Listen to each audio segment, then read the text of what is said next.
Terminara Jesus a prédica no monte. Nisso, o apóstolo Pedro se aproxima e pergunta-lhe: Senhor, existe uma ponte de luz que nos conduza ao alto, ao céu que brilha muito acima de nós?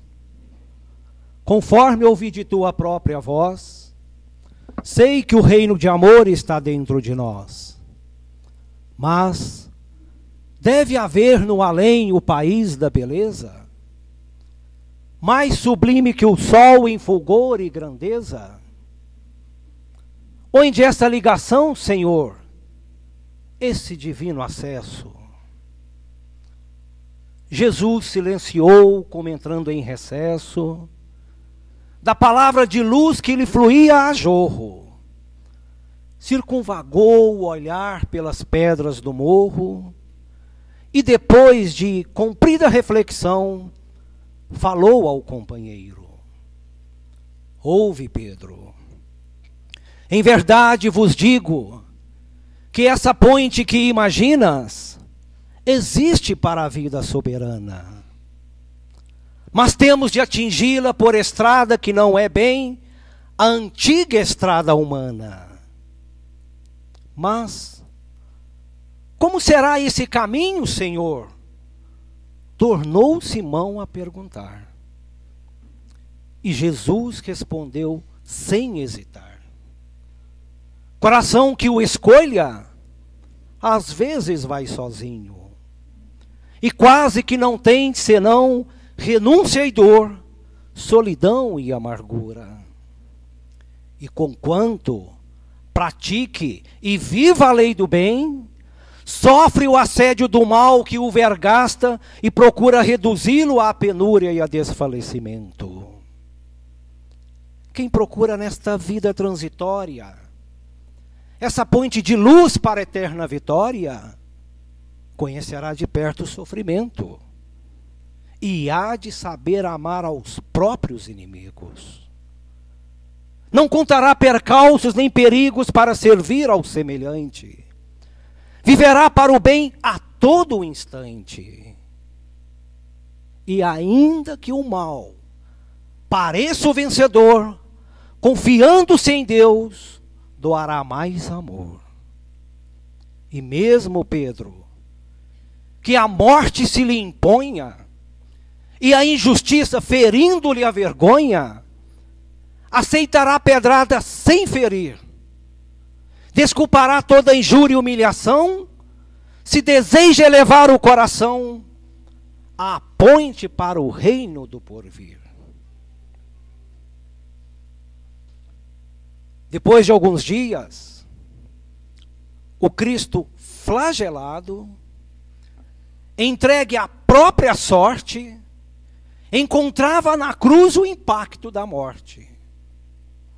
Sozinho, silencioso, desprezado. Terminada que foi a gritaria da multidão feroz naquele dia, ante o céu anunciando aguaceiro violento, Simão foi ao Calvário aflito e atento. Envergando o disfarce, queria ver o mestre, aproximou-se para sentir-lhe o extremo desconforto. Simão chorou ao ver o amigo morto. E ao fitá-lo, longamente ele ouviu de repente uma voz a falar-lhe das alturas: Pedro, siga, não temas, crê somente. Recorda os pensamentos teus e meus. Esta cruz que me arrasa e me flagela é a ponte que sonhavas, alta e bela, para o reino de Deus. Esta mensagem, ela se intitula A Ponte de Luz, é do espírito de Maria Dolores e foi psicografada por Chico Xavier. Nós utilizamos essa mensagem como forma de ilustrar o nosso comentário da noite, que se refere ao último item do capítulo A fé transporta montanhas, o qual nós vamos aqui refletirmos juntos sobre o que é então a fé humana e a fé divina.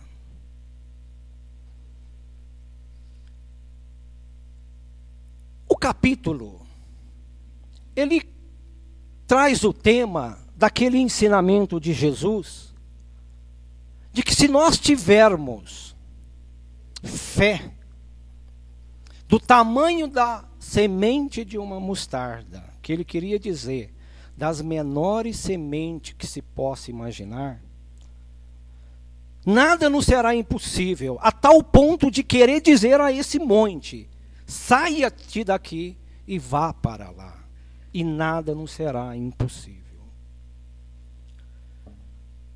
Jesus quis dizer que a fé é essa força interior, inata, a cada um de nós, indistintamente, desde a nossa criação, que vai ao pouco progredindo, evoluindo, segundo a nossa vontade, de querer fazer, de querer mudar, transformar, de realizar. A fé humana, a fé divina, elas provém de uma origem só, que é de Deus. E quando nós falamos na fé divina, como o nome próprio já fala, e as pessoas dizem possuir, ela está baseada mais num aspecto religioso, enquanto que o caráter dela é nós aspirarmos às coisas celestes e divinas. Enquanto que a fé humana é a força que capacita o homem para desenvolver, criar coisas para satisfazer, atender às suas necessidades físicas e materiais. Esta força que se chama fé, ela não pode ser imposta, ela não pode ser transferida de uma pessoa para outra. Mas ela pode ser potencializada, ela pode ser despertada, ela pode ser encorajada com o auxílio de agentes externos.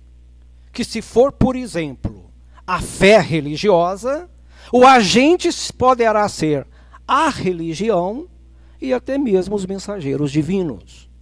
Ao passo que a fé humana terá como agente nós, pessoas comuns, ou também profissionais especialistas.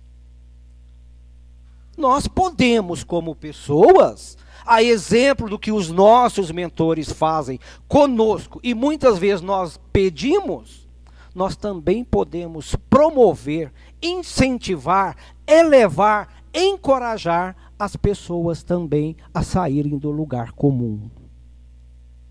Quando nós falamos nos profissionais especialistas, nós lembramos dos professores, dos psicólogos, dos médicos psiquiátricos. Podemos citar também os técnicos de atletas, dos comandos militares para os seus comandados. E como que nós então podemos, o que é necessário então para eu ter fé? Para eu então despertar essa fé? Se nós observarmos, toda pessoa que se diz fé, fervorosamente, uma pessoa que tem fé, ele é uma pessoa otimista. Ele é uma pessoa de ação. Ele tem coragem. Ele tem perseverança. Ele tem esperança. E, acima de tudo, reconhece que nada é conseguido sem a vontade de Deus. Esses atributos que a gente pode dizer sobre a fé são fatores importantes que podem auxiliar a pessoa no tocante a entender a fé. porque vai fazer com que ele entenda que para ter fé é preciso nós colocarmos a nossa inteligência em prática. É preciso apropriar os recursos, estudar, trabalhar, esforçar. Porque sem esforço não há conquistas. E sem trabalho não há obras. Quando nós dissemos aqui sobre a coragem, até mesmo para estimular em nós a fé, tem uma frase numa das mensagens de Emmanuel, que ele recomenda a nós, que nós não precisamos nesta vida ter medo de nada.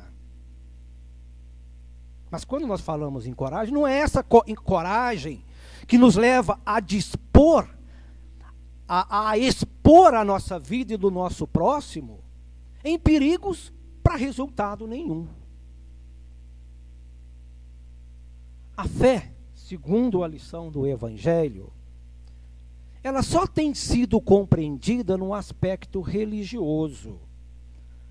Porque lá fala porque Jesus, como chefe de uma religião, iniciador do cristianismo, ele a preconizou como uma alavanca poderosa. E daí, o homem, tudo que provém dos ensinos de Jesus, o circunscreve apenas no aspecto religioso. No Evangelho segundo o Espiritismo, tem uma frase que diz assim: se todas as instituições humanas, sociais, políticas, religiosas, se apoiarem nos ensinos de Jesus, terão a garantia da paz, da tranquilidade, da estabilidade e se sustentará nas coisas da vida terrestre.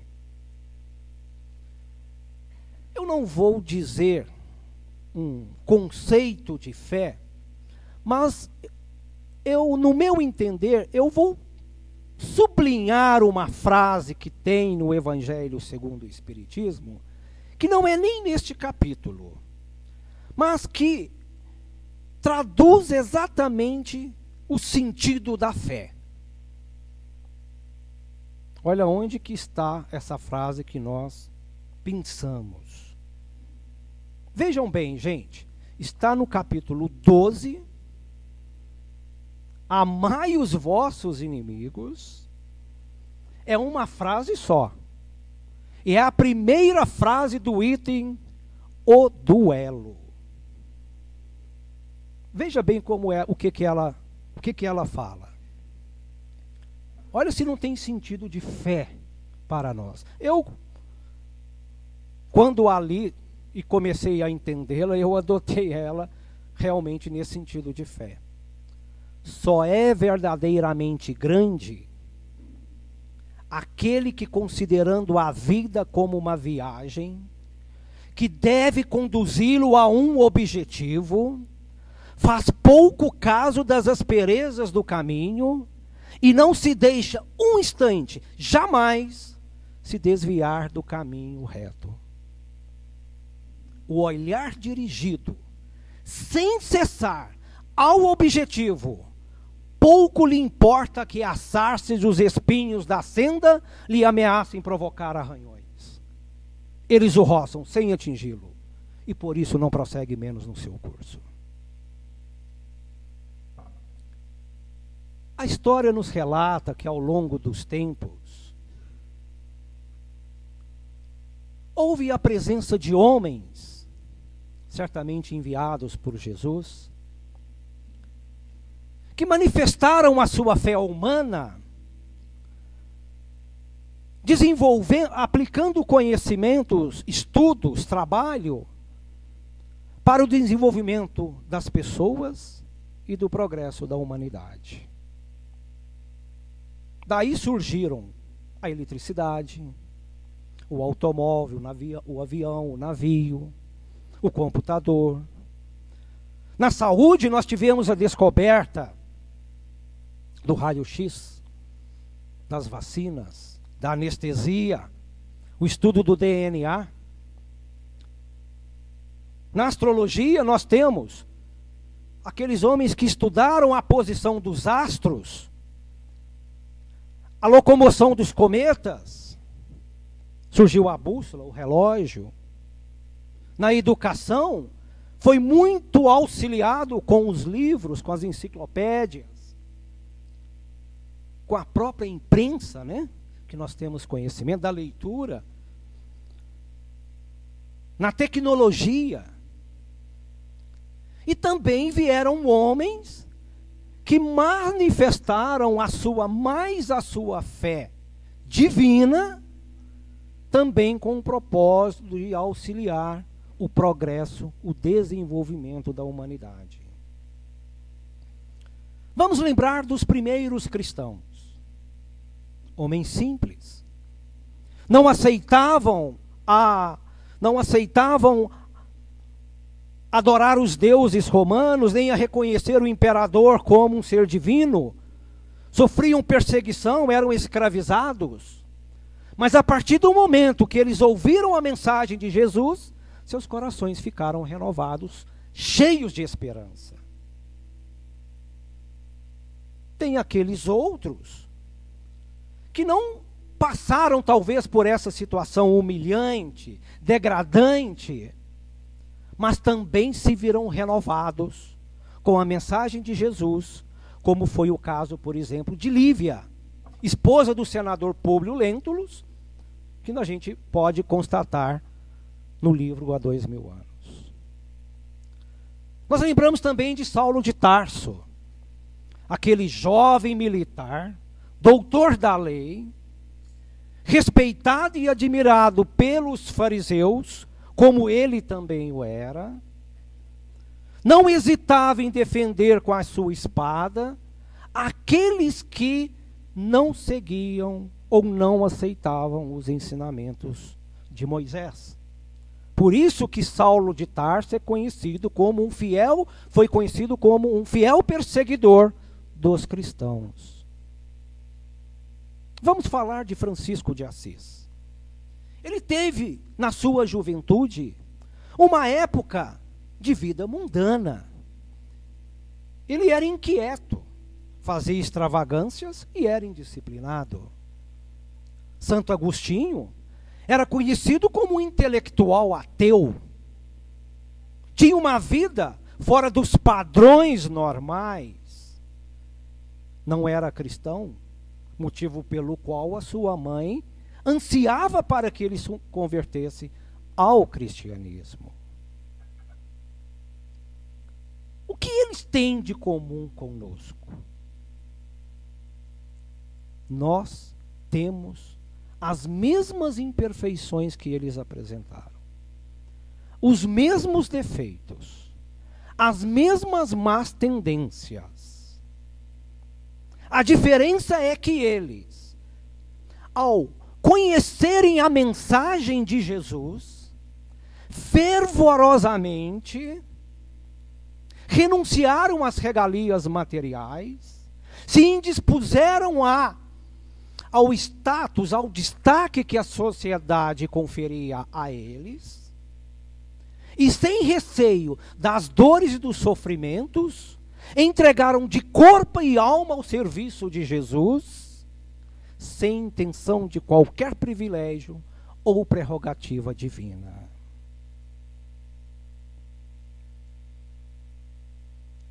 Kardec também, no Evangelho, ele fala assim, ele nos recomenda: espíritas, amai-vos e instruí-vos.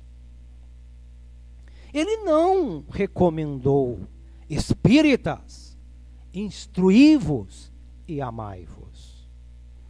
Como sendo a doutrina espírita o Cristo revivido, ele buscou tanto quanto a Jesus, na lei maior do amor ao próximo e a Deus, também a recomendação para nós: amai-vos. Ele não disse instruí-vos e amai-vos. Porque convenhamos para nós, gente, quando a gente vai ficando mais instruído, a gente vai ficando nós vamos ficando assim mais seletivo. Então nós vamos então escolher as pessoas que serão merecedoras do nosso amor, da nossa atenção, da nossa consideração. E Kardec também não queria que a doutrina espírita se tornasse uma casta religiosa. Por isso que ele disse: amai-vos, porque o amor, ele nivela todas as pessoas e iguala os homens todo como irmãos. Ele não é convencional. Então ele disse: ama, depois vai, se oriente, se instrua, para que a nossa fé seja de fato raciocinada. Porque, conhecendo os aspectos, nossa fé então será aceita, não por sugestão do miraculoso, do misterioso, do sobrenatural, mas uma fé por convicção. Nosso planeta está passando por uma transição planetária. E essa transição é exatamente esse estágio de mudança de mundos, de provas e expiações, onde a característica é a predominância do mal, para mundos regeneradores, onde há a presença de espíritos que anseiam por um mundo feliz, porque estão cansados das guerras, das provações, do sofrimento, das dores. Só que essa transição, ela está causando transformações no nosso planeta. Transformações fisiológicas, climáticas, religiosas, políticas, de comportamentos. Temos assistido vários transtornos psicológicos, desencadeando vários processos de depressão, de obsessão, de suicídios. Temos assistido uma crescente expansão da violência sobre variadas formas. Algumas delas com total requinte de crueldade, selvageria, de maldade, que mesmo espíritos imperfeitos que somos, choca as nossas suscetibilidades. O comportamento destituído da moral, largamente propagandeado nos meios de comunicação, na novela, nos programas, na internet, nas revistas, nas músicas, sem censura e sem pudor. Em pleno século XXI, nós ainda estamos vendo guerras entre os países e às vezes internamente. Temos notícia ainda da escravização, reduzindo o homem a trabalhos degradantes. A fé talvez nunca tenha sido tão considerada como uma moeda de troca, visando fins lucrativos. Levantes, vários levantes promovidos pelas populações de vários países contra governos corruptos, ditadores, ineficientes, para que o bem seja distribuído para todos e não por um número reduzido. Nessas transformações, a justiça e a ordem sendo passadas por cima, sendo desconsideradas, sendo banalizadas. Várias tragédias coletivas promovidas pelas tempestades, pelos terremotos, causando prejuízos materiais, morte, dor, separação, desilusão, entristecimento. O homem moderno ainda, o nome, o ser divino Jesus, provoca ainda discussões variadas. O homem moderno ainda não compreende, às vezes, a vida e a obra de Jesus. E por isso rebaixa a condição humana. Uma vez, na campanha do Quilo, o senhor José Diniz, uma pessoa extraordinária, adoro conversar com ele, ele fez uma reflexão para nós. Ele falou assim: gente, eu não entendo uma pessoa que se diz tem uma religião, tem fé em Deus e tem uma arma de fogo em casa. Será que ele tem mais confiança na arma do que em Deus?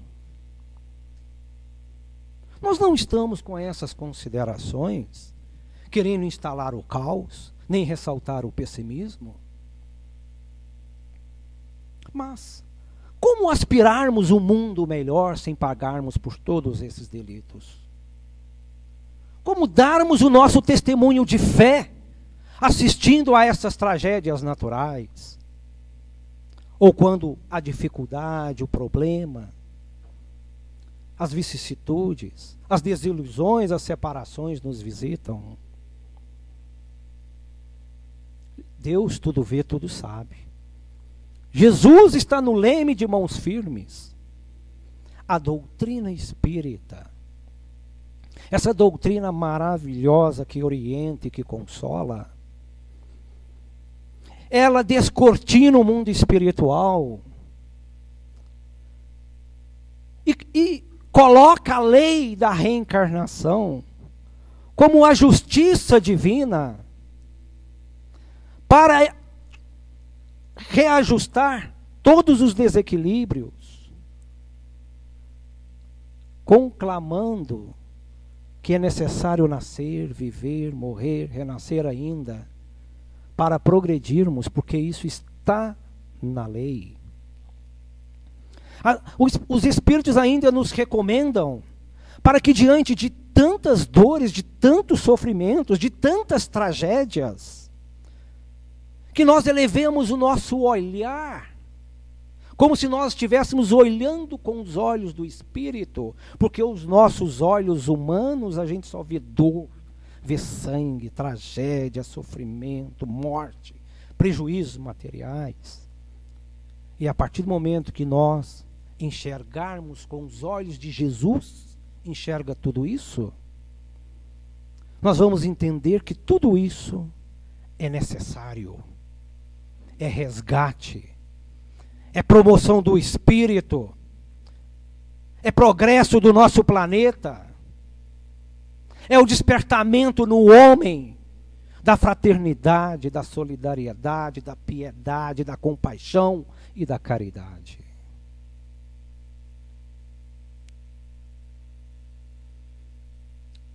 Nos nossos dias, nós temos que trabalhar diariamente para o nosso ganha-pão. Não é fácil. Às vezes é suado. E algumas vezes nós diminuímos o nosso entusiasmo, a nossa alegria. Nós passamos talvez até ficarmos descrentes de nós mesmos, das nossas escolhas. Às vezes a gente chega até a pensar que nós nos fracassamos nos objetivos que nós queríamos alcançar. Ficamos desalentados. E daí nós nos entristecemos. É natural que a tristeza nos visite. Mas o que é preciso é que nós não deixemos essa tristeza demorar no nosso coração, para que não se transforme numa melancolia, não desencadeie numa depressão, que é uma porta fácil para a obsessão. Onde os nossos inimigos desencarnados vão agir exatamente por terem sido vítimas do passado, quando recursos chegaram fáceis para nós.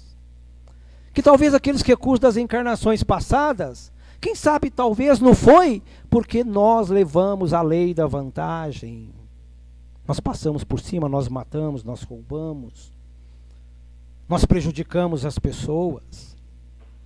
E talvez nessa vida hoje nós não conseguimos alcançar os nossos objetivos porque os nossos inimigos desencarnados, talvez agindo pela lei da causa e efeito, pela reencarnação, eles estão obstruindo, eles estão impedindo para que a gente repita o mesmo sucesso e nos fracassemos. Os Espíritos nos recomendam que quando nós, seja por motivo que for, pela nossa falta de inteligência, talvez não alcançamos as nossas aspirações por causa da nossa negligência, por causa das nossas aventuras, por falta da nossa perseverança, por falta da nossa ignorância. Mas não importa o motivo que seja, os Espíritos nos recomendam para que quando nós nos encontrarmos desalentados, procuremos a oração. Procuremos naqueles mesmos mentores espirituais, no nosso anjo da guarda, que quando planejaram a nossa reencarnação, e nós diante daquele programa de vida que teríamos, nós deveremos ter exclamado em algum determinado momento: eu não vou dar conta, eu vou fracassar. E eles nos responderam: vá, siga, creia, confia, nós estaremos contigo. Nos momentos difíceis, nós te encorajaremos. Então vamos, se nos sentirmos nisso, vamos invocar aos nossos mentores, ao nosso anjo da guarda, que prometeu estar conosco. Pedir a Deus para que a nossa fé não seja vacilante, para que Ele nos inspire, para que Ele nos fortaleça, para que Ele nos dê ânimo para continuarmos. Tem uma frase numa das mensagens de Meimei, que ela diz que dos infelizes, os mais desditosos são aqueles que perderam a confiança em Deus e em si. Porque o maior infortúnio é a privação da fé e prosseguir vivendo. Se ao final da nossa jornada terrena olharmos para trás e percebemos que nós atingimos os nossos objetivos, que o resultado, o fruto desses objetivos, não seja exclusivamente para a nossa satisfação e dos nossos familiares, mas que ele seja distribuído, para que ele seja compartilhado com o nosso próximo através da caridade. Porque os Espíritos dizem que fé sem caridade é a mesma coisa que o prato de louça, de louça valiosa, entregue vazio para aquele que tem fome. E se nós olharmos também e observar que talvez nós não vencemos o mundo, mas que nós tivemos o comportamento e atitude do homem de bem, rendamos graças a Deus, porque nós podemos enxergar, nós podemos ouvir, nós podemos falar, nós podemos alimentar com as nossas próprias mãos, nós podemos respirar sem o auxílio dos aparelhos, nós podemos caminhar, nós podemos correr, nós podemos subir a escada saltitando de 2 em 3 degraus, enquanto que talvez aquele nosso irmão não tenha força nas pernas para subir à altura de um tapete estendido ao chão. Nós podemos nos comer de tudo, nós podemos nos empaturrar, que um sal de frutos não estabeleça a nossa digestão. Nós podemos beber água abundantemente a ponto de escorrer pelo nosso corpo, ao passo que tem irmãos nossos que não podem passar de um algodão umedecido nos seus lábios. Deus nos fez para vencermos a nós mesmos. E que quando nós nos vermos do outro lado, o maior triunfo para quem confiou em Deus, aceitou a vida como ela é,